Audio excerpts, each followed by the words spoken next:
हरा गुहाए मगन दीनी या रसूलल्लाह सलाम বিশ্ব সবাই আনলেন যিনি মুক্তির দিশা আল কুরআন আল্লাহুম্মা সাল্লি আলা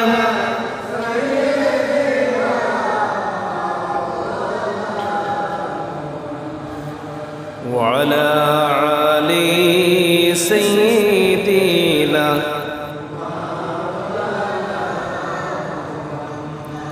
কুরআন মোদের মাথার মুকুট কুরআন মোদের সংবিধান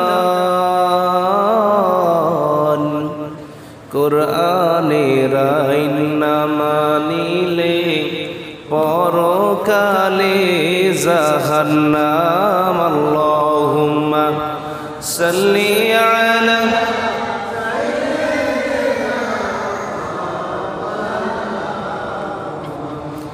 وعلى آله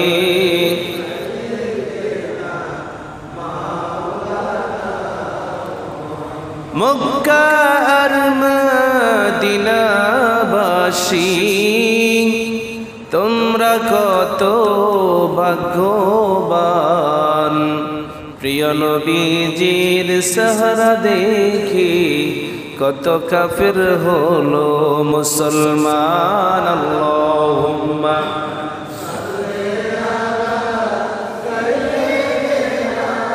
মাওলানা মুহাম্মদ ওয়া আলা আলি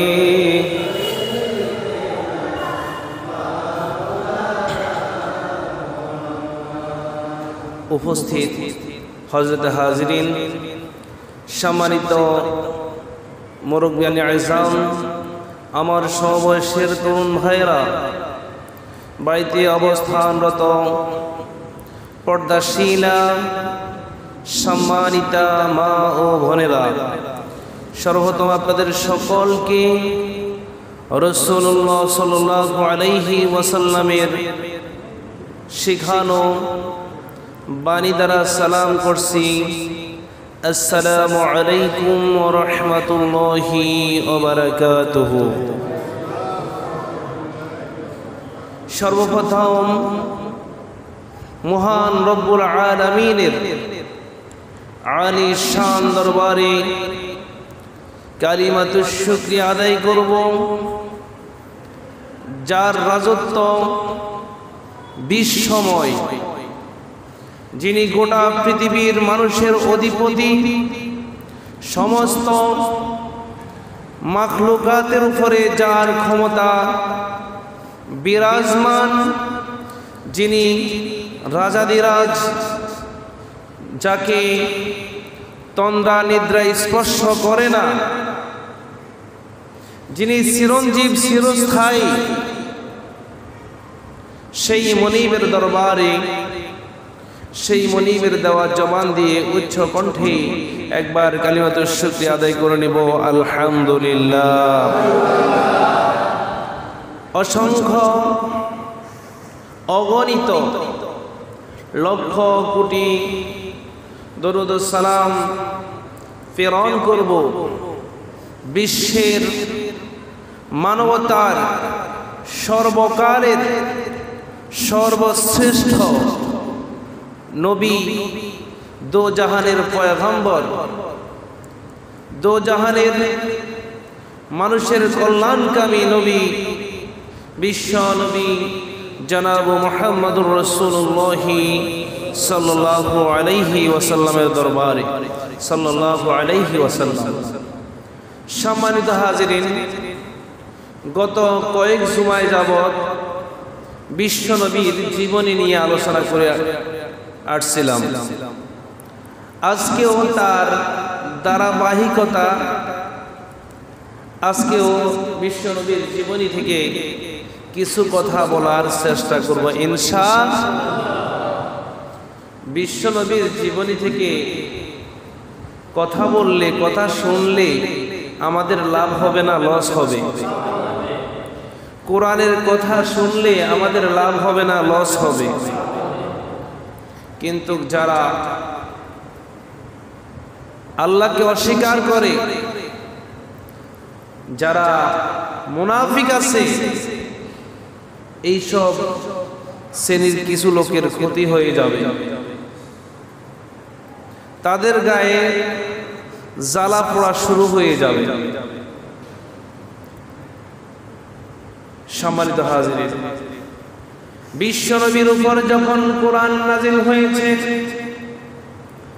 আল্লাহ রাব্বুল আলামিন বিশ্বনবীকে ঘোষণা দিয়ে দিয়েছেন, وأنذر عشيرتك الأقربين। আল্লাহ তাআলা বিশ্বনবীকে বলছেন, আপনি ভয় প্রদর্শন করুন যারা আপনার নিকটবর্তী রয়েছে। আপনার নিকটবর্তীও যেই সব আত্মীয় স্বজন রয়েছে তাদেরকে আগে সতর্ক করুন।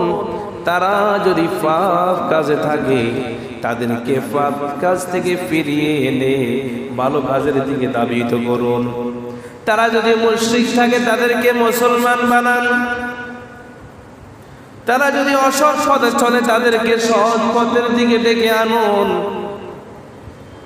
কারণ কোন বাড়িতে যদি আগুন লেগে যায়, সর্বপ্রথম ওই বাড়ির নিকটবর্তী যে সব লোকগুলো রয়েছে, প্রতিবেশী, তারা সবার আগে ছুটে যায়। কথা বলেন, কোন বাড়িতে যদি আগুন লাগে, সর্বপ্রথম যেই দেখে যে মায়ের লোকগুলো আছে, ওই মায়ের লোকগুলো সবার আগে ছুটে যায়। তারপরে গ্রামের লোক আছে, তারপরে ফায়ার সার্ভিস আসে। কথা বলেন ঠিক কিনা? কিন্তু হুট করে ঢাকা আগুন লেগেছে, আপনি নোয়াখালী থেকে সেকেন্ডে চলে যেতে পারবেন না। পারবেন? পারবেন না। কেন? ঢাকার দূরত্ব অনেক বেশি। আপনি আমি যদি নিজেকে মুসলমান দাবি করি, ইমানদার দাবি করি, তাহলে আপনার আমার ঘর থেকে ইসলামের দাওয়াত দেওয়া শুরু করতে হবে। ঘরের লোক ইসলাম পালন করতে হবে, তারপরে সমাজ, তারপরে রাষ্ট্র। কথা বলেন ঠিক কিনা? ঘরের লোক নিজে সর্বপ্রথম নিজে ভালো হতে হবে, নিজের পরিবার পরিজনকে ভালো করতে হবে। নিজে যদি ভালো না হই, পরিবার পরিজনের কেউ আপনার কথা শুনবে না। এজন্য আল্লাহ বলেন, আতা'মুরুনান নাসা বিল বিররি ওয়া তানসাউনা আনফুসাকুম ওয়া আনতুম তাতলুনাল কিতাবা ফালা তা'কিলুন। আল্লাহ তাআলা বলেন, তোমরা লোকদেরকে ভালো কাজের আদেশ দাও, আর তোমরা নিজেদের বেলা তোমরা ভুলে যাও। মানে অপরকে সমস্ত ভালো কাজের উপদেশ দেয়, উপদেশ সকলকে দেয়, কিন্তু নিজে সেই উপদেশ পালন করে না। এরকম লোক আছে না নাই? অথচ আফালা তাকিলুন, আল্লাহ পাক বলেন, তোমরা কি বোঝো না? তোমরা নিজে জেনে শুনে অপরকে দাওয়াত দাও, নিজেদের বেলায় তোমরা ভুলে যাও। এটা হবে না। নিজেরাও পালন করবে ভালো কাজ, অপরকেও ভালো কাজের আদেশ দেবে। নিজে খারাপ কাজ করে অপরকে ভালো কাজের আদেশ দেওয়া সম্ভব নয়। নারিকেল গাছ লাগিয়ে তাল গাছ খাওয়া যেমন সম্ভব নয়, আপনার নিজে ভালো না হয়ে অপরকে ভালো করা কখনো সম্ভব নয়। আল্লাহ তাআলা যখন অর্ডার করেছেন, আল্লাহর নবী নবুয়তের পরে এবার ইসলামের দাওয়াত শুরু করে দিবে। নবুয়তের কয়েক বছর রাসূল সাল্লাল্লাহু আলাইহি ওয়াসাল্লাম গোপনে ইসলাম প্রচার করেছেন। গোপনে কিছুদিন রাসূল সাল্লাল্লাহু আলাইহি ওয়াসাল্লাম ইসলাম প্রচার করেছেন, তারপরে প্রকাশ্যে ইসলাম প্রচার করেছেন। কথা বলবো, গোপনে প্রথমে 3 বছর রাসূল সাল্লাল্লাহু আলাইহি ওয়াসাল্লাম গোপনে গোপনে ইসলাম প্রচার করেছেন। তখন যদি প্রকাশ্যে ওপেনলি ভাবে যদি প্রকাশ্যে ইসলাম প্রচার করতে যাইতো, রাসূল সাল্লাল্লাহু আলাইহি ওয়াসাল্লামকে কাফের মুশরিকেরা মেরে ফেলতো। যেভাবে অসংখ্য অগণিত নবী ও রাসূলদেরকে তাদের কওমের লোকেরা মেরে ফেলেছিলেন নাই? আরো জোরে বলেন, জাকারিয়া নবী প্রকাশ্যে ইসলাম প্রচার করতে গিয়েছিলেন, করাত দিয়ে দ্বিখণ্ডিত করে দিয়েছিলেন নাই? আরো আসতে বলেন, করাত দিয়ে দ্বিখণ্ডিত করে দিয়েছেন।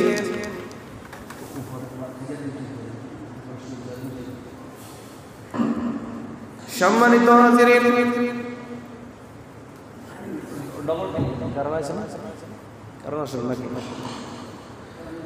সম্মানিত হাজিরিন, যখন রাসূল সাল্লাল্লাহু আলাইহি ওয়াসাল্লাম ওপেনে দাওয়াত দিতে যাচ্ছেন, আল্লাহ রাব্বুল আলামিন বলেন, হে নবী, আপনার উপর যে কিতাব নাযিল করেছি, আপনি মনে করিয়েন না এই পথটা শুধু একটা পথ, মনে করিয়েন না এই পথে কোনো বাধা বিপত্তি নাই, তা নয়।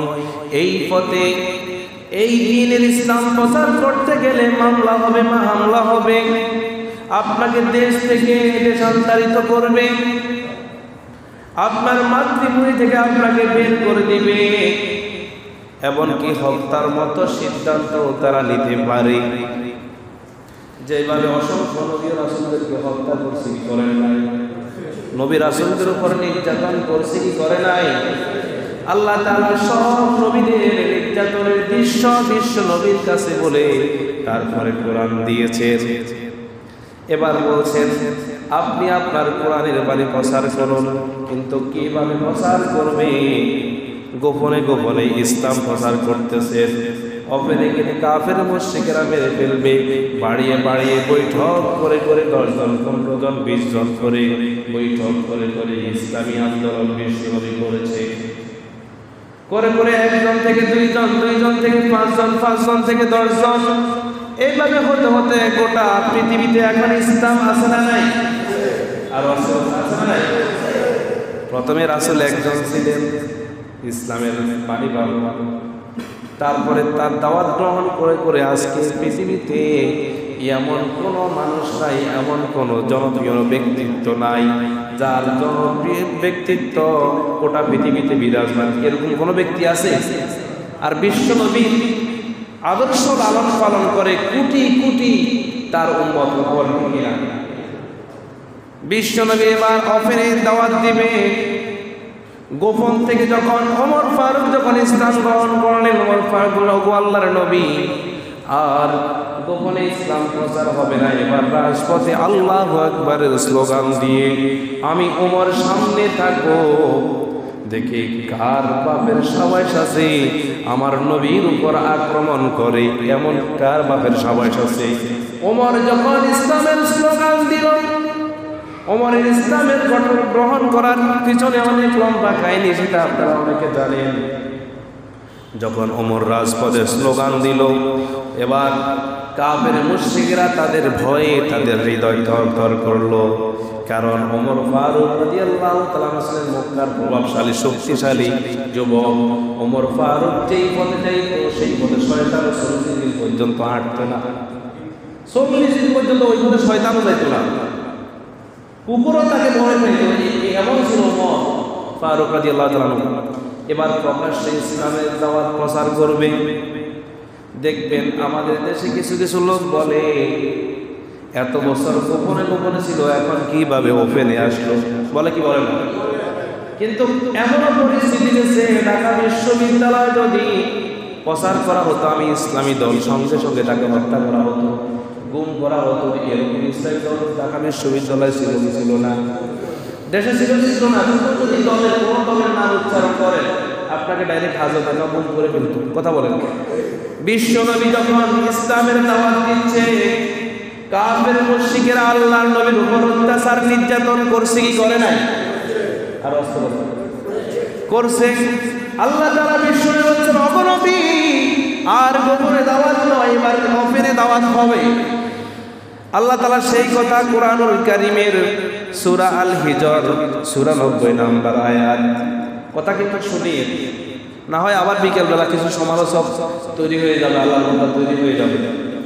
আল্লাহ তাআলা বলেন, ফাসদা বিমা তুমার ওয়ারিদ আনিল মুশরিকিন, আপনি তা সুস্পষ্টভাবে ঘোষণা করে দিয়ে যান, আপনাকে যা আদেশ করা হয়েছে এমন মুশরিকদের পরোয়া করবেন না। আল্লাহ তাআলা বিশ্বকে বলছেন আপনাকে আল্লাহ যা আদেশ করেছে, যা অর্ডার করেছে তা বলে যান। এবার সময় এসেছে, এবার সত্যের প্রচার করে যান। এবার আর গোপনে আর ইসলাম প্রচার করার প্রয়োজন নাই। কে ইসলামে আসলো কে আসলো না সেটা জানার বিষয় নাই। এবার ইসলাম প্রচার করেন, কাফেরদেরকে আর পরোয়া করা যাবে না। এবার আপনার দল শক্তিশালী করুন, লোকদেরকে ইসলামের পথে ডেকে আনুন। উদউ ইলা সাবিলি রাব্বিকা বিল হিকমাতি ওয়াল মাউইজাতিল হাসানাত, ডাকো তোমার রবের দিকে উত্তম হিকমত নসিহত সাহিত্যে। কথা বলে আর ইসলামের দাওয়াত দিতে গেলে মানুষ যেন কষ্ট না পায়। ইয়াসসিরু ওয়ালা তুআসসিরু, বাশশিরু ওয়ালা তুনাফিরু, দিনের কাজ সহজ করবে, কঠিন করবে না। মানুষদেরকে সুসংবাদ দিবে, দুঃসংবাদ দিয়ে ইসলাম থেকে দূরে সরে নিয়ে যাবে না। কেমন নবী পেলাম, যেই নবী আমাদেরকে প্রত্যেকটা সেক্টর শিক্ষা দিয়ে যাচ্ছে। এবার আল্লাহর নবী ইসলাম প্রচার এবার শুরু করে দিয়েছে। শুরু যখন করে দিয়েছে, কিন্তু কাফের মুশরিকেরা আল্লাহর নবীকে মানতে রাজি নয়। 40 বছর, 1 বছর থেকে শুরু করে 40 বছর পর্যন্ত বিশ্ব নবীকে যারা আল আমিন উপাধি দিয়েছে, যারা বিশ্ব নবীর চরিত্রের সার্টিফিকেট দিয়েছে, যখন কোরআনের বাণী এবার প্রচার 40 বছর থেকে শুরু করে দিয়েছে, তারাই এবার বিশ্ব নবীর বিরোধিতা শুরু করে দিয়েছে। বলছে না, মুহাম্মাদের কথা শোনা যাবে না। তারা পাপের সাগরে ডুবে রয়েছে। মূর্তি পূজা করত, মূর্তিকে সেজদা করত, পাথর পূজা করত, চন্দ্র পূজা করত, তারকা পূজা করত। তারা আল্লাহকে বাদ দিয়ে মানুষের তৈরিকৃত সংবিধান দিয়ে চলত।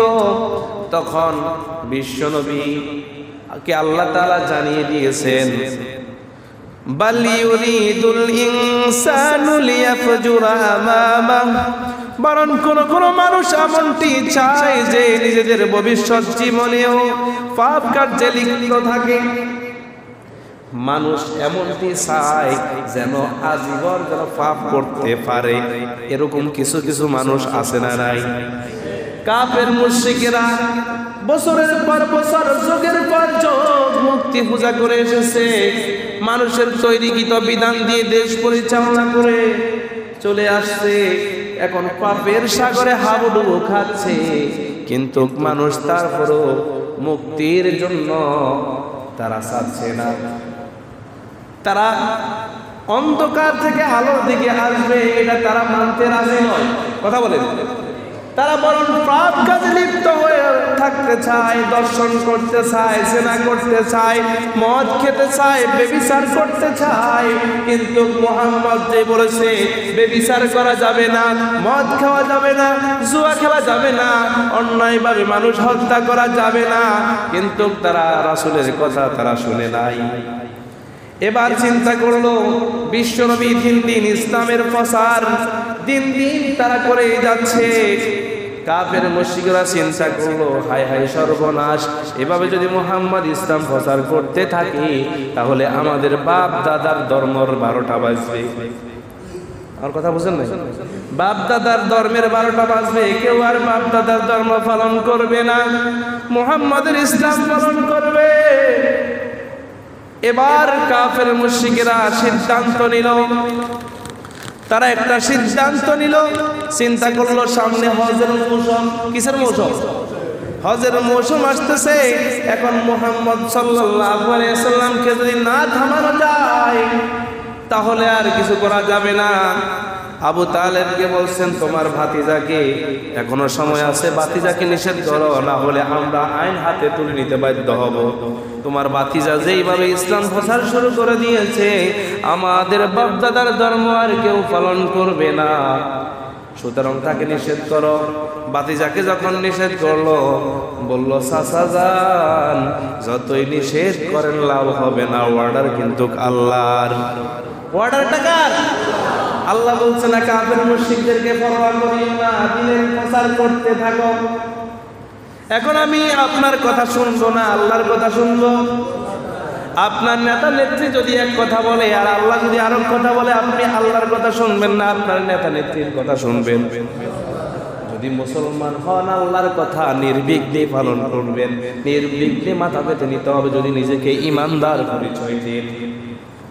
এবার কাফের মুশরিকেরা চিন্তা করলো না, হজের যেহেতু মৌসুম চলে আসছে, এবার মুহাম্মদকে যদি আমরা না থামাতে পারি, যখন হজ করার সময় লক্ষ লক্ষ হাজিরা হজ করতে আসবে, তখনও কিন্তু হজের কথা ছিল। কারণ হজ ইব্রাহিম আলাইহিস সালাতু ওয়াস সালাম থেকে হজের কথা চলে আসছে না, যেই দিনের হজের কথা তখন থেকে ছিল। তখন তারা সিদ্ধান্ত নিল কিভাবে একে আমরা কন্ট্রোল করতে পারি। কারণ একে কন্ট্রোল করা যাবে না, এর পিছনে কিছু শক্তিশালী লোক আছে। কারণ আবু তালেব খুব শক্তিশালী, ভাতিজার গায়ে যদি আঘাত লাগে চাচা কিন্তু বসে থাকবে না, প্রতিহত করবে। চাচা বলছেন আমার জীবন যতক্ষণ পর্যন্ত প্রাণ আছে ততক্ষণ পর্যন্ত কোনো বাবার সাবাস নাই, কোনো বেটার সাবাস নাই, আমার ভাতিজার গায়ে আঘাত দিবি। তার এক হুঙ্কারের সঙ্গে সঙ্গে গোটা প্রভাবশালী কাফের মুশরিক থমকে গেল। হায় হায়, কয় মনে আবু তালেব বেদিন হয়ে যাচ্ছে, নাউজুবিল্লাহ। এবার বিশ্বনবীকে বাধা দিবে। তারা চিন্তা করলো যেহেতু হাজী সাহেবরা হজ করার জন্য আসতেছে আর 1 মাস পরে, তাহলে আসো আমরা যেই সব কাফেরদের লিডারেরা আছি, নেতৃবর্গ আছি, আমরা একটা সিদ্ধান্ত করি, তাকে কিভাবে এর থেকে দূরে রাখা যায়, কিভাবে মানুষকে তার থেকে দূরে রাখা যায়, আমরা এইরকম একটা চিন্তাধারা করি। তখন তারা চিন্তাধারা করলো, তারা পরিকল্পনা করলো। ওয়ালিদ বিন মুগীরার ঘরে তারা একসাথ হলো, কাফেরদের লিডারেরা একসাথ হয়ে তারা বলল ঠিক আছে, আমরা পরস্পর সবাই একতাবদ্ধ হয়ে সবাই এক কথা বলবো। তখন তারা বলল তাহলে কিভাবে তার নামে কি বদনাম করে তার থেকে মানুষকে দূরে সরানো যাবে। তখন তারা বলছেন তাহলে ঠিক আছে, আমরা তাকে বলি ওয়ালিদ বিন মুগীরা। তিনি বলছেন তাহলে আমরা তাকে কি বলবো? বলে তাকে বলো তিনি একজন গণক, তোমরা গণকের কথা শুনিও না। ওয়ালিদ বিন মুগীরা বলছেন না, তিনি গণক না, তিনি তো কখনো মানুষের হাল ফলায় না, গণনা করে না, তিনি কখনো গণক হতে পারেন না। তখন ওয়ালিদ বিন মুগীরা আল্লাহর নামে শপথ করে বলছেন না, মুহাম্মাদুর রাসূলুল্লাহ 1 বছর থেকে শুরু করে 40 বছর পর্যন্ত কখনো তাকে আমরা গণক হিসেবে জানি নাই এবং গণকের কোনো কিছু তার কাছে দেখি নাই, তিনি গণক হতে পারে না। তাহলে কি বলবো? তখন বললো তাহলে তোমরা বলো তিনি একজন পাগল। বলেন না নাউজুবিল্লাহ, বলেন না। ওয়ালিদ বিন মুগীরা বলছেন না, তিনি পাগল না, জন্মের থেকে 40 বছর পর্যন্ত তার ভিতরে কোনো পাগলামির কোনো চিহ্ন দেখি নাই, তিনি পাগল হতে পারে না। তখন বলছে তাহলে কি বলবো? তখন কাফের মুশরিকরা তারা কমিটি বৈঠক করে বলছেন তাহলে তিনি একজন কবি। ওয়ালিদ বিন মুগীরা বলছেন না, আমাদের দেশে অনেক কাব্য আছে, ওই কাব্য গ্রন্থের মতো ওরকম কবিতাগুলোর মতো তার কবিতা লাগে না, তিনি কবি হতে পারেন না। তারপরে বলছেন তাহলে তাকে কি বলবো? বলে তাহলে তাকে জাদুঘর বলবো জাদুঘর, মুহাম্মাদের কথা শুনিও না, সে একজন জাদুঘর। ওয়ালিদ বিন মুগীরা বলছেন তাহলে তার ভিতরে তো জাদুযন্ত্র কিছু দেখতেছি না, আমাদের দেশে জাদুঘররা বিভিন্ন সময় জাদুর খেলা দেখায় কি দেখায় না? আরো আসতে বলেন, দেখায় কি দেখায় না? দেখায়, কিন্তু বিশ্বনবী জীবনে কখনো জাদুঘর হিসেবে কাজ করে নাই। তাহলে বিশ্বনবী জাদুঘর হতে পারে না। তখন এবার সবাই বলছে তাহলে কি বলবো, কি বলে মানুষকে তার থেকে দূরে সরিয়ে রাখবো? এবার তারা বললো তাহলে ঠিক আছে, যেহেতু মুহাম্মাদের কথা মানুষে তাড়াতাড়ি শুনে ফেলে, যেহেতু মুহাম্মাদের কথা সবাই কথা শোনার সাথে সাথে মুগ্ধ হয়, তাহলে আমরা তাকে জাদুঘর বলবো। কি বলবো? জাদুঘর বলবো, জাদুঘর হিসেবে তাকে আখ্যায়িত দিব। সবাই এক বাক্য সিদ্ধান্ত হলো ঠিক আছে, তোমরা এক একজন এক এক জায়গায় যাও, এক একটা মোড়ে এক একটা জিরো পয়েন্টে যাই বসো। হাজিরা যখন আসবে আর মুহাম্মদ যখন ইসলাম প্রচার করতে যাবে, তোমরা বলবে মুহাম্মাদের কথা শুনিও না, মুহাম্মদ একজন জাদুঘর। বলেন না নাউজুবিল্লাহ। মুহাম্মদ একজন জাদুঘর, তোমরা মুহাম্মাদের কথা শুনিও না। ওইদিকে হজের সময় মৌসুম যখন হয়ে আসলো, হাজী সাহেবরা হজ করার জন্য, লক্ষ লক্ষ হাজী সাহেবরা হজ করার জন্য আসছে। হজ করার জন্য যখন তারা আসতেছে, আর ওইদিকে কাফের মুশরিকরা মুহাম্মাদের প্রচার করতেছে না, মুহাম্মাদের প্রচার করতেছে, বলছে মুহাম্মাদের কথা শুনিও না। এবার হাজী সাহেবরা হজ করতে আসছে, মুহাম্মদ সাল্লাল্লাহু আলাইহি ওয়াসাল্লাম ইসলামের দাওয়াত দিতেছে, বলছে আমি একজন আল্লাহর রাসূল, তোমরা সৎ কাজ করো, অসৎ কাজ থেকে দূরে থাকো, আল্লাহর কোরআন গ্রহণ করো। এবার বলছে, এবার যারা হাজী সাহেব আছে হজ করে যাওয়ার পরে তারা যখন বাড়িতে গেল, তারা চিন্তা করলো ঘটনা কি, কাফের মুশরিকেরা বিভিন্ন প্রভাবশালী নেতারা মুহাম্মাদের কথা বলতেছে, মুহাম্মদ জাদুঘর, তার কথা শুনিও না। আসলে জাদুঘরটা কিরকম একবার দেখুন, জাদুঘরের কথাটা একবার আমরা শুনবো, সে কেমন জাদু করে। যখন তারা হজ করার পরে যখন বাড়িতে গেল, সেখান থেকে সবাই সিদ্ধান্ত নিল মুহাম্মাদের কথা শুনবো, মুহাম্মাদের কথা আমরা জানবো, দেখি মুহাম্মদ কি বলে। তখন মুহাম্মদ সাল্লাল্লাহু আলাইহি ওয়াসাল্লাম এত সুন্দর কোরআন হাদিসের বাণী প্রচার করতেছে, আল্লাহর দিকে ডাকতেছে, খারাপ কাজ থেকে, মদ খাওয়া থেকে, জিনা করা থেকে, অন্যায় অবিচার করা থেকে মানুষদেরকে দূরে রাখতেছে, মানুষের অধিকারের কথা বলতেছে। কাফেররা সবাই মুগ্ধ, যারা হাজী সাহেবরা হজ করতে গিয়েছে তারা মুহাম্মদের কথা মুগ্ধ। হায় হায়, শত শত শত শত আপনার ইমানদার কাফের মুসলমান হয়ে গেল রাসূলের কথা শুনে। বলেন আল্লাহু আকবার।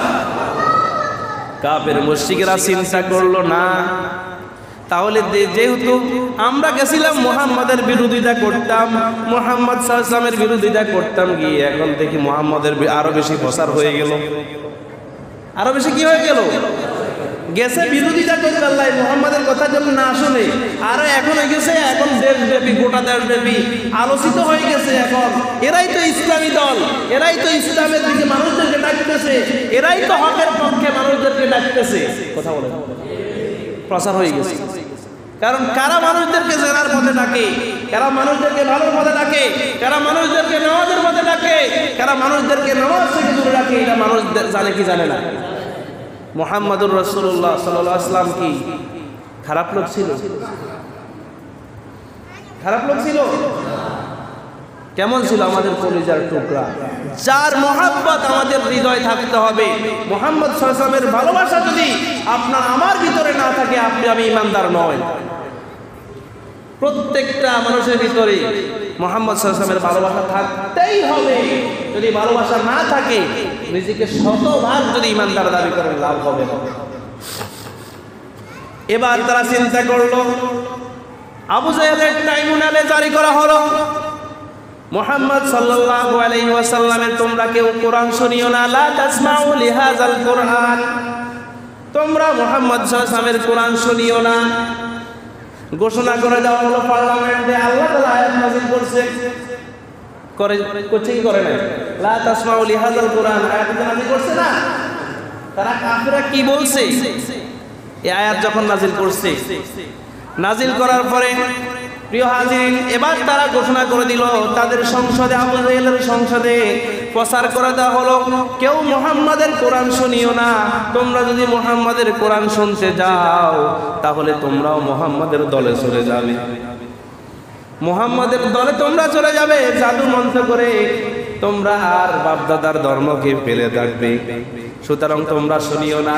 আবু জাহেল, উতবা, শাইবা, মুগীরা তারা সংসদে এটা জারি করে দিল, যদি কেউ মুহাম্মদ সাল্লাল্লাহু আলাইহি ওয়াসাল্লামের কোরআন শোনো, কারণ রাসূল সাল্লাল্লাহু আলাইহি ওয়াসাল্লাম দিনের বেলা ইসলাম প্রচার করত, রাতের বেলা দাঁড়িয়ে দাঁড়িয়ে তাহাজ্জুদ পড়ত আর কোরআন তেলাওয়াত করত। কাফের মুশরিকেরা বিশ্ব নবীর সুমধুর বাণী সুফে সুফে কোরআন তেলাওয়াত শুনতো কি শুনতো না? আরো জোরে বল, শুনতো কি শুনতো না? দিনের বেলা বলতো মুহাম্মদ পাগল, মুহাম্মদ গণক, মুহাম্মদ কবি, মুহাম্মদ জাদুঘর, মুহাম্মাদের নামে কুচ্ছা রচনা করত দিনের বেলা, আর রাতের বেলা ঠিকই তারা কোরআন শ্রবণ করত। একদিন ঘটনা এমন হলো, পার্লামেন্টে জারি করলো কোরআন তেলাওয়াত শুনলে তার খবর আছে তাকে জেল হাজতে বন্দী করা হবে। এইরকম ধরনের আবু জেহেল জারি করে দিল তাদের পার্লামেন্টে। রাতের বেলা চিন্তা করলো পার্লামেন্টে আইন জারি করছি, মুহাম্মাদের কোরআন শুনলে তাকে জেলখানা বন্দী করা হবে, তাহলে আর কেউ যাবে না। রাতের বেলা চুপে চোরে আবু জেহেল চুপে চুপে রাতের যখন অন্ধকার হয়ে গেছে রাসূলের ঘরের পাশে দাঁড়িয়ে দাঁড়িয়ে কোরআন তেলাওয়াত শুনতেছে। বলেন সুবহানাল্লাহ। ওই দিকে মুগীরাও চিন্তা করলো যেহেতু পার্লামেন্টে এটা জারি করলো কোরআন শোনা যাবে না, তাহলে কেউ যাবে না, আমি যাই কোরআন শুনি, আবার ভোর হওয়ার আগে ফিরে আসবো। আবু জেহেল, উতবা, সাইবা, মুগীরা তারা গেল, তিনজন কাফেরের লিডার, তারা কোরআন তেলাওয়াত শোনার করার রাতের বেলা যখন গেল কোরআন শুনতেছে, খুব মধুর বিশ্বনবীর কোরআনের বাণী। এবার তারা বাড়ির দিকে ফিরে আসবে, কিন্তু একজন আরেকজনের ডাল লগে বাড়ি যখন খাইছে, অন্ধকার তো কোনো লাইন টাইন কিছু নাই, বাড়ি খেতে কেউ আবু জেহেল রাখো আপনি কি আমি এই উতবা কি আমি সাহেবা, ঘটনা কি মানে চুপে চুপে রাতের অন্ধকারে হাঁটতে যাই, একজনের গাল লগে বাড়ি গেছে, কি রে ঘটনা কি? বলছিলাম না মুহাম্মাদের কোরআন শুনলে তোমাকে আপনার জেলখানা ভর্তি করা হবে, কথা তো ইয়েন হওয়া আপনি কইছেন, আপনি কিল্লে আছে রে আয় তো কইছি, তাহলে তুমি কিল্লে আছো, তাহলে হাতারে জিজ্ঞাসা কিল্লে আছে, আমরা না তিনজন মিলি পার্লামেন্টে আইন জারি করলাম মুহাম্মাদের কোরআন শোনা যাবে না, এখন কেন তোমরা চুপে চুপে আসো? আচ্ছা আজকে আমরা শপথ করি আল্লাহর কসম আগামীকাল কেউ আসতাম না, আগামীকাল আসলে ব্যাপ দেওয়া হবে। এখন তারা আজকের মতো এখান থেকে বিদায় নিল। সকাল হয়ে গেল, কিছু জনগণ দেখলো কি ঘটনা কি, আঙ্কল লিডারে দেয় কোরআন শরীফের কথা বলছে, কোরআন শরীফ শোনা যাবে না, এখন রাতের বেলা তারা আসে কোরআন শরীফ শুনে, কিছু জনগণ দেখিয়ে লাইছে। দেখার পরে তারা প্রতিজ্ঞাবদ্ধ হলো আমরা আর মুহাম্মাদের কোরআন শুনবো না। পরের দিন যখন রাত আসলো উতবা চলে গেল আগে, হিয়ারো সাহেবা, হিয়ারো মুগীরা, হিয়ারো আরো কয়েকজন কাফের চুপে চুপে রাসূল সাল্লাল্লাহু আলাইহি ওয়াসাল্লাম কোরআন তেলাওয়াত করতেছে, কোরআন তেলাওয়াত খুব মধুর শুনতেছে। এবার চলে আসবে হঠাৎ করে আলো, মানে আলো হয়ে গেছে, রাতের ভোরবেলার আলো যখন উদিত হয়েছে তারা আবার তিনজন দেখা, কিরে ঘটনা কি, গত রাতে প্রতিজ্ঞাবদ্ধ হলে কোরআন শুনবে না, মুহাম্মাদের বিরোধিতা করলাম, এখন আজকে দিয়ে ঘটনা কি, আবার তিনজন একসাথে হয়ে গেলাম। এবার তারাও না, ঠিক আছে এটা মানা যাবে না, যে আসে তার ফাঁসি হবে, কি হবে, যে আসে তার ফাঁসি হবে, কারণ মানবতা বিরোধী অপরাধ করতেছে তারা। সবাই যে আমরা বলতেছি তোমরা ভালো হয়ে যাও, তোমরা মুহাম্মাদের কথা শুনিও না, কোরআন শুনিও না, রাতের বেলা আমরাই দেই জায়গা মতন চলে আসি। দ্বিতীয় নম্বর দিনে তারা প্রতিজ্ঞাবদ্ধ হলো না আর আসবো না। তখন তাদের নেতার তিনজন, একজন চিন্তা করলো না আচ্ছা দেখি আজকে তো একেবারে কড়াকড়ি ভাবে বলছি, কেউ যেন কোরআন শরীফ যেন না শুনে, মুহাম্মাদের কোরআন না শুনে ফাঁসি হবে তার, আজকে তো আর কেউ যাবে না, আজকে তো আর কেউ যাবে না। এবার কি করলো, আবার উতবা চিন্তা করলো রে আজকে তো আইন এটা করিয়ে লাইছিল, আবু জেহেল চিন্তা করলো আজকে তো আইন এটা করিয়ে লাইছিল, মানে তিনজন কাফেরের লিডার তারা চিন্তা করলো আইন তো পাস হয়ে গেছে পার্লামেন্টে, এখন মুহাম্মাদের কোরআন শুনতে কেউ যাবে না। আবার যেই সেই রাতের বেলা আবার দেখা যায় তিনজনে একসাথে দেখা হয়ে গেল, বলেন আল্লাহু আকবার। কোরআনের বিরুদ্ধে আইনটা পাস করে তারাই কোরআন শুনে, কথা বলেন ঠিক কিনা? তাহলে চিন্তা করলে মুহাম্মাদের মধুর কোরআন তেলাওয়াত, যেই তেলাওয়াত শুনতে মনে চায়, আসলে মুহাম্মদ একজন জাদুঘর, আমাদেরকে জাদু করেছে, বলেন না সুবহানাল্লাহ।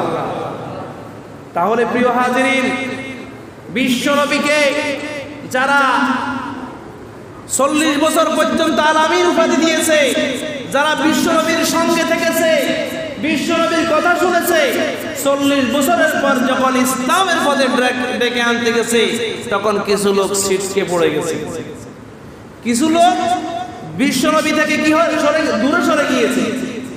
তারা চিন্তা করলো না মুহাম্মদ সাল্লাল্লাহু আলাইহি ওয়াসাল্লামের কথা কখনো মানা যাবে না, আমরা সবাই দূরে থাকি, আমরা সবাই মুহাম্মাদের কথা শুনবো না। চাচা আবু তালেব চিন্তা করলো, ভাতিজা দিন দিন যেভাবে ইসলাম প্রচার শুরু করে দিয়েছে, না বাতিজারে আর ভাত খানা যাইতো না, বাতিজার খানা পিনা বন্ধ করে দিতে হবে। কি করে দিতে হবে কথা বলে? বাতিজার কি করতে হবে? আমার কথা বুঝেন না? বাতিজা এতদিন বালা আসিল, পোলাও পোড়াও কোরমা মাংস বাতিজারে আনি আনি খাওয়ায়। এবার যেন বাতিজা বলছে আল্লাহর ইবাদত করতে হবে, অন্যায় অবিচার করা যাবে না, এই সমাজে কেউ অত্যাচার নির্যাতন করতে পারবে না। যখন মুহাম্মদ এই কথা বলতেছে, এবার চাচা চিন্তা করলো না বাতিজার ভাতখানা বন্ধ। এতদিন যে চাচা বালা বালা খাওয়া, এই চাচা বাতিজার খানা বন্ধ করে দিয়েছে। যেই চাচা রসুলের সঙ্গে ছিল, রসুলকে আপনার হৃদয়ের ভিতরে ধারণ করত, সেই চাচা যখন 40 বছর নবুয়ত পেলেন, ইসলামের দাওয়াত দিচ্ছেন, এবার সেই চাচা রাসূলের কথা শুনে না। আমার কথা বুঝেন নাই? দেখবেন দেশে কিছু কিছু, আমাদের দেশে কিছু কিছু মুসলমান আছে, ইমাম সাহেব যখন সুন্দর সুন্দর মিঠা মিঠা কথা বলে, ইমাম সাহেবদেরকে হাদিয়া তওবা একটু বাড়াই দেয়। কথা বুঝেন না? হাদিয়া তওবা একটু বাড়াই দেয়। আর যখন ইমাম সাহেব যখন সত্য কথা বলে, তখন খানা বন্ধ করে দেয়। কথা বলে এইখানে কথা না, আমাদের এলাকার লোক ঠিক আছে, কিন্তু চিন্তা করলো না এবার আর হুজুরে খাওয়া যাবে না, হুজুর এবার রাজনীতি শুরু করছে। যেই মুহাম্মদ সাল্লাল্লাহু আলাইহি ওয়াসাল্লামের কথা শুনে মক্কার কাফের মুশরিকরা মুগ্ধ হয়েছিল, সেই মুহাম্মদুর রাসূলুল্লাহর কথা শুনে কাফের মুশরিক তার আত্মীয়-স্বজনরা তার থেকে সরে গিয়েছে। যখন হক কথা বলা শুরু করছে, এবার মুহাম্মদের পিছে আর তারা নাই। ইমাম সাহেব যখন হক কথা বলে, যখন মিডিয়া মিডিয়া কথা বলে, ইমাম সাহেবের পিছনে নামাজ পড়ে। আর যখন ইমাম সাহেব সত্য কথা বলে, এবার ইমাম সাহেবের পিছনে নামাজ পড়া বন্ধ করে দেয়। দেশের কিছু, আমাদের দেশে কিছু কিছু মুসল্লি এরকম আছে, যখন কোরআনের কথা বলতে যায় আর এই ইমামের পিছনে নামাজ পড়া যাবে না, এই তো ইমাম সাহেব শুরু করছে কাম। কথা বলে, তাহলে এটা কি এই সময় ছিল না আগে থেকে আসছে? আরো জোরে বলেন। পূর্বে থেকে এটা শুরু হয়ে এসেছিল, আপনার পূর্বে থেকে আপনার এই নীতিটা চলে এসেছে। মানে যখন ভালো কথা বলবেন তখন মানুষ শুনবে, আর যখন ইসলামের কথা বলবেন এবার আস্তে আস্তে ছিটকে পড়ে যাবে। তাহলে এটা যোগে যোগে ছিল, ভবিষ্যতেও থাকবে। থাকবে কি থাকবে না? থাকবে। সুতরাং এদের কথায় মন দেওয়া যাবে, আপনাকে ইসলাম প্রচার করে যেতেই হবে। আপনার মুসআব বিন উমাইর রাদিয়াল্লাহু তাআলা আনহুর মা যখন ইসলাম গ্রহণ করেছেন, তখন মুসআব বিন উমাইর রাদিয়াল্লাহু তাআলা আনহুর মায়ের খানা পিনা বন্ধ করে দিয়েছে। কি বন্ধ করে দিয়েছে? খানা পিনা বন্ধ করে দিয়েছে না। আর এই মাকে আর খাওয়ানো যাবে না। তার মানে ইসলাম গ্রহণ করার আগে যখন কাফের ছিল ভালো ভালো খাওয়াইতো, আর যখন ইসলাম গ্রহণ করেছে এবার খানা বন্ধ। খানা কি বন্ধ? কি ভাই, আমি কি কোনো আপনাদের কারোকে ইন্ডিকেট করে কথা বলতেছি? এই চান, আমার কাছে বয়সও আছে, দলিলও আছে। যদি কেউ জানতে চান আমি দলিলও আপনাদেরকে দেখাইতে পারবো। ইসলাম যখন গ্রহণ করেছে, ইসলামের কথা যখন মুহাম্মদ সাল্লাল্লাহু আলাইহি ওয়াসাল্লাম বলতে শুরু করে দিয়েছে, 40 বছর পর্যন্ত মুহাম্মদুর রাসূলুল্লাহ সাল্লাল্লাহু আলাইহি ওয়াসাল্লামকে কেউ একটা ঢিলও মারে নাই। মারছে? একটা ইন্ডাও মারে নাই, খাওয়াও বন্ধ করে নাই। যখন কোরআনের বাণী শুরু করে দিয়েছে, এবার খানাও বন্ধ করে দিয়েছে। এবার খানার পরিবর্তে মায়ের আছে না নাই? কি তাইফে রাসূল রক্তাক্ত হয় নাই? বদরে, উহুদে, খন্দকে রসুলের রক্ত ঝরেছে কি ঝরে নাই? যখন আপনার নবুয়তের পূর্বে এক দৃশ্য, নবুয়তের পরে আরো দৃশ্য। কাফের মুশরিকরা রাসূল সাল্লাল্লাহু আলাইহি ওয়াসাল্লাম যখন ইসলাম প্রচার শুরু করে দিয়েছে, শিয়াবে আবু তালেবে বিশ্ব নবীকে 3 বছর কারাগারে বন্দী করে রাখছে। চিন্তা করলো না, এর যদি এখন দেশে ছাড়ে দিই, যেভাবে ইসলামের দিকে মানুষ আসতেছে, দাবিত হচ্ছে, আমাদের আর বাপ দাদার ধর্ম আর কেউ পালন করবে? সুতরাং মুহাম্মদকে বন্দী করো। বন্দী করে বিশ্ব নবীকে তারা 3 বেলা খাওয়াও দিত না। দিনের পর 3-4 দিন পর্যন্ত খানাও দিত না। 3 বছরের ভিতরে বিশ্বনবী গাছের পাতা লতা খেয়ে জীবন যাপন করেছে। পায়খানা মোবারক আপনার ছাগলের বড়ির মতো হয়ে গেছে। দেখেন ইসলাম গ্রহণ করার আগে কি, ইসলাম গ্রহণ করার পরে কি অবস্থা, আমরা সেটা বুঝতেছি না।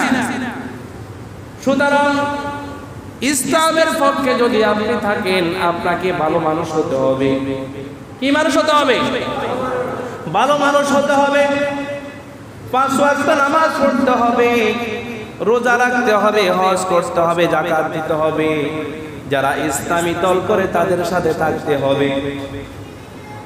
যোগে যোগে নবী রাসূলদের বিরোধী শক্তি ছিল কি ছিল না? আর আসতে বলেন, উলামায়ে কেরাম নবীদের ওয়ারিস। ইন্নাল উলামা ওয়ারাসাতুল আম্বিয়া, আলেমগণ পয়গম্বরগণের ওয়ারিস। এটা আমার কথা না, রাসূলের হাদিস। রাসূল কি এখন এসে কি আপনাদের কি ওয়াজ করে শোনাতে পারবে? আরো আসতে বলেন, পারবে? পারবে না। এই দায়িত্বটা উলামায়ে কেরামদের হাতে রাসূল সাল্লাল্লাহু আলাইহি ওয়াসাল্লাম তুলে দিয়ে গিয়েছেন। সুতরাং প্রিয় হাজিরিন, এই ইসলামের উপর যখন আপনি থাকবেন, আপনার উপর অত্যাচার নির্যাতন আসবে। যোগে যোগে অত্যাচার নির্যাতন ছিল। বিলাল রাদিয়াল্লাহু তাআলা আনহু ইসলামের প্রথম মুয়াজ্জিন ছিলেন কি ছিলেন না? আরো আসতে বলেন। ওই বিলাল রাদিয়াল্লাহু তাআলা আনহুকে উত্তপ্ত মরুভূমির ময়দানে পায়ের সঙ্গে রশি লাগাই বিলাল রাদিয়াল্লাহু তাআলা আনহুকে টানছে কি টানেন নাই? খাব্বাব, খুবাইব, এইভাবে অসংখ্য যারা ইসলামের পক্ষে ছিল তাদের উপর অত্যাচার নির্যাতন ছিল কি ছিল না? আবু জেহেলের স্ত্রী হযরত সুমাইয়া রাদিয়াল্লাহু তাআলা আনহা, তিনি যখন ইসলাম গ্রহণ করলেন, ইসলাম কবুল করলেন, তার স্বামী ছিল আবু জেহেল। আবু জেহেল অত্যাচার নির্যাতন শুরু করে দিল হযরত সুমাইয়ার উপরে। কাফেরের গুন্ডা বাহিনী লাগিয়ে দেওয়া হয়েছে। আমার স্ত্রী ইসলাম গ্রহণ করছে, তাকে মেরে ফেল। একটা ভল্লম, একটা ক্রিজ এনে হযরত সুমাইয়ার ডান হাত বাম হাত এইভাবে ফেরাক দিয়ে বেঁধে আপনার এইভাবে বল্লম দিয়ে 2 টুকরা করে ফেলেছে সুমাইয়াকে। তারপরে সুমাইয়া আপনার জীবন দিয়েছে, ঈমান দেন নাই, দিয়েছে। সুতরাং ইসলামের উপর যদি থাকতে হয়, অত্যাচার নির্যাতন এগুলো স্বাভাবিকভাবে আসবে। আমরা অনেকে মনে করি হুজুর জান্নাতের ওয়াজ করেন, কি কথা কইলে জান্নাতে যাওয়া যাবে, কি কথা বললে জাহান্নাম থেকে বাঁচা যাবে। সব সময় হুজুরদেরকে আমরা এই কথা বলি কি বলি না? আচ্ছা বলেন তো, আমরা এই কথা বলি কি বলি না? আমরা সবাই চাই জান্নাতে যেতে, সবাই চাই জাহান্নামের আযাব থেকে বাঁচতে, কিন্তু সবাই ঠিক মতো চাই, কিন্তু যেই কাজ করলে জান্নাতে যাওয়া যাবে সেই কাজ আমরা করি না। কথা বলেন, সেই কাজ আমরা করি না। যেই কাজ করলে জাহান্নামের আযাব থেকে মুক্তি পাওয়া যাবে সেই কাজ আমরা করি না। জাহান্নাম থেকে মুক্তি পেতে হলে এই দুনিয়াতে মাটির উপরে ভালো কাজ করতে হবে না, মাটির নিচে ভালো কাজ করতে হবে। আরো আসতে বলেন। অনেকে বলেন হুজুর মাটির নিচের ওয়াজ করেন, আপনার বিরুদ্ধে অনেক মুসল্লি দাঁড়িয়ে গেছে, মাটির নিচে ওয়াজ করেন। তাহলে প্রিয় মুসল্লিরা, যদি আপনার মাটির নিচের ওয়াজ করতে যায়, মাটির উপরে ভালো কাজ করলে মাটির নিচে ভালো থাকা যাবে। কথা বলেন। কেউ যদি মাটির নিচে ভালো থাকতে চায় তাহলে ওই লোকদেরকে মাটির উপরে ভালো কাজ করতে হবে।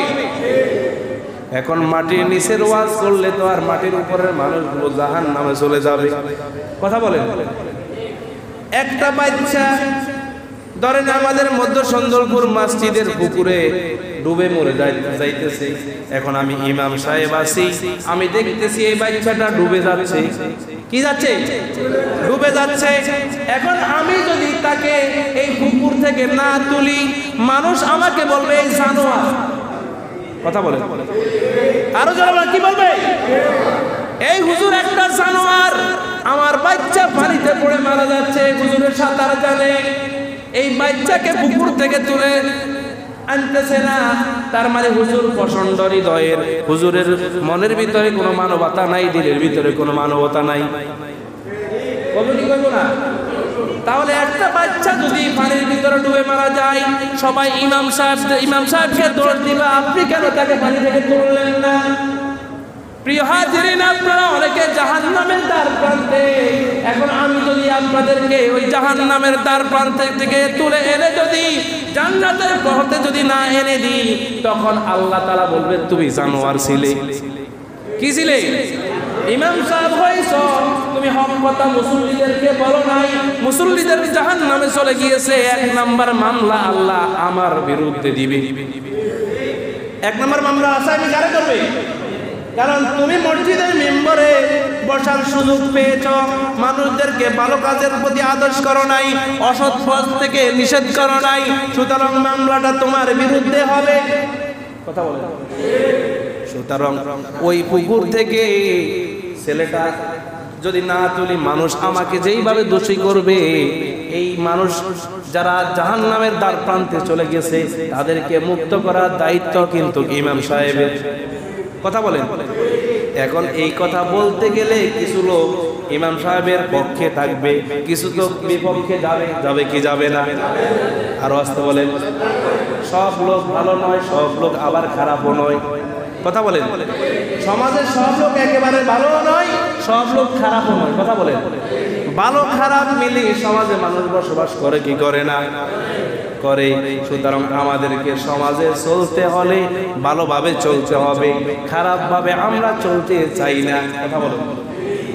খারাপভাবে চলতে চাই না। কোনোদিন আজ পর্যন্ত দেখছেন মসজিদের মেম্বার থেকে আপনি জিনা করেন, ঘুষ খান, এই কথা বলছে কোনো ইমাম সাহেব? কোন ইমাম সাহেব আজ পর্যন্ত কোন মুসল্লিকে বলছে আপনি সুদ খান, ঘুষ খান, জিনা করেন, মদ খান? বলছেনি? কারণ কেন বলে নাই? এই কাজগুলো করলে জাহান্নামে যাবে, তার কারণে মুসল্লিদেরকে এটা বলে নাই। বলছে নামাজ, রোজা, হজ, যাকাত, ভালো কাজ করার পরামর্শ দিয়ে আসছে। যেই মুহাম্মদ 40 বছর পরামর্শ দিচ্ছে, মুহাম্মদ সাল্লাল্লাহু আলাইহি ওয়াসাল্লামের কথা কাফের মুশরিকেরা গ্রহণ করতেছে, সেই মুহাম্মদ যখন ইসলামের কথা বলেছে, কোরআন দিয়ে দেশ পরিচালনা করার কথা বলেছে, আল্লাহর তৈরিকৃত সংবিধান দিয়ে দেশ চলবে, এবার রাসূলকে দেশ থেকে দেশান্তরিত করছে কি করে নাই? মক্কা থেকে মদিনায় রাসূল হিজরত করছে কি করে নাই? রাসূল উপর অত্যাচার নির্যাতন করছে কি করে নাই? করছে। সুতরাং এই আমরাই সেই জাতি, আমরা সেই জাতি, আমরা বুঝি না, বুঝিও না, বুঝার ভান করি। একটা মানুষ যখন ঘুমে থাকে, তাকে যদি একটা টোকা দেন, সেই ঘুম থেকে জাগি যায়। কথা বলে। আর একটা মানুষ যদি ঘুম না যায়, ঘুম জানার ভান করে, চোখকাঠি থাকে, এতটা যত দিয়ে মেলা থেকে উঠবো নি। আর রাস্তা বলে উঠতে হলো কিল্লাই, এতে ঘুমে নয়, এতে ঘুমের ভান ধরছে। এখন আপনি যদি খারাপ লোক হন, যদি আপনার মন ভালো থাকে, আপনাকে আমি যেই সব অ্যাঙ্গেলে কথা বলবো আপনি ঠিক হয়ে যাবেন। আর কিছু লোক আছে, এদেরকে অ্যাঙ্গেলে ডাইরেক্ট কইলো এরা বুঝবে না, এদেরকে যতই গুতাইবেন এরা ততই বিরুদ্ধে চারণ করবে, ততই বিকেলে দোকানপাটে বসে বলবে ইমাম সাহেব দেখছো নি, এই কথা বলা ঠিক হয়েছে, এই ইমাম হিসেবে নামাজ পড়তেন না। কথা বলে মানে আপনাদের এই মসজিদের কথা বলতেছি না, মানে দেশের সব জায়গার, সব দেশের মসজিদের গুলোতে একই অবস্থা, একই পরিস্থিতি।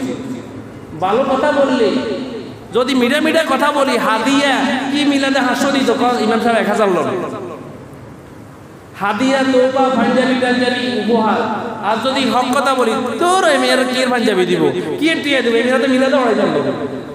কথা বলি, আর কথা বুঝেন নাই? মানে এরা ঘুমের ভান করতেছে, আল্লাহ তাদেরকে হেদায়েত দান করবো না। আমি সবাই আমার মুসল্লি, সবাই আমার কলিজার টুকরা, আমি কাউকে বিতম করতে চাই না, আমি চাই সবাইকে নিয়ে একসাথে জান্নাতে যেতে। কিন্তু এই মানুষগুলো যদি আমার বিরোধিতা করে, আমার আর করার কিছু নাই। কথা বলেন। আমি চাই কে কোন দল করেন, আপনি যেই দল করেন সেটা আপনার ব্যক্তির অধিকার, দল করেন অসুবিধা নাই, কিন্তু আমরা ইসলামের ক্ষেত্রে, কোরআনের ক্ষেত্রে, নামাজের ক্ষেত্রে যেইভাবে আমরা সবাই একসাথে রুকু যাই, একসাথে সেজদা করি, একসাথে আমরা দাঁড়িয়ে যাই, সেইভাবে ইসলামের ক্ষেত্রে আমাদেরকে একসাথে দাঁড়িয়ে যেতে হবে। কথা বলো ঠিক কিনা? আল্লাহ তাআলা আমাদের প্রত্যেককে হেদায়েত দান করবেন, আমিন। সুতরাং যোগে যোগে এরকম থাকবে, কোনো অসুবিধা নাই। এইটাকে আমাদেরকে ট্যাকল দিয়ে আমাদেরকে কাজ করতে হবে, ডিঙ্গিয়ে কাজ করতে হবে। আল্লাহ পাক আমাদের প্রত্যেককে রাসূলের আদর্শে আদর্শবান হওয়ার তৌফিক দান করবেন, আমিন। এবং রাসূলের জীবন যেইভাবে পরিচালনা করছে, আমরা যেন রান্নাঘর থেকে পার্লামেন্ট পর্যন্ত প্রত্যেকটা সেক্টরে রাসূলকে অনুসরণ করতে পারি। আল্লাহ পাক আমাদেরকে সেই তৌফিক দান করবেন, আমিন।